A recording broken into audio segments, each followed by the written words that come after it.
এই যে শুনুন, আপনাদেরকে বলছি, এই যে ডেগুলো লম্বা করে যাচ্ছে, hug day, kiss day, rose day, teddy day, chocolate day, খুব ভালো কথা। কিন্তু এই যে ডেগুলো যাচ্ছে, এক একটা দিন এক একটা পোস্ট আমি দেখছি, আজকে প্রমিস ডে, আমার হাজব্যান্ড আমাকে এই প্রমিস করেছে, আমার বয়ফ্রেন্ড আমাকে এই প্রমিস করেছে।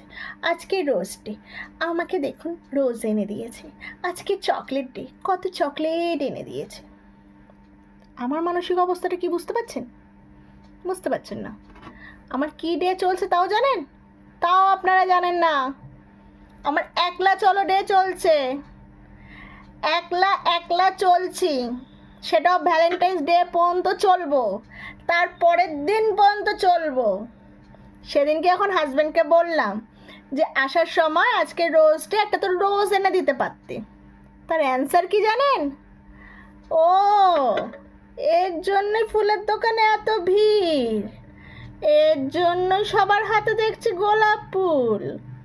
তাই না, ফুলের দোকানে ভিড়, তো একবার তো ভাবতে পারতে কেন ভিড়, কেউ কি মারা গেছে না কেউ কি জন্মেছে, সেটাও ভাবিনি।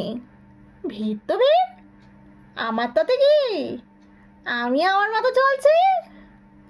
তো বলছি, এই যে জলাতঙ্ক দিনগুলো যে যাচ্ছে, এটার জন্য যে আমার যে কি অবস্থা চলছে, সবার পোস্ট দেখছি আর নিজেকে সান্ত্বনা দিচ্ছি, সবার পোস্ট দেখছি নিজেকে সান্ত্বনা দিচ্ছি যে তুমি ঠিক থাকো, তোমাকে একলাই চলতে হবে ভ্যালেন্টাইন্স ডে পর্যন্ত।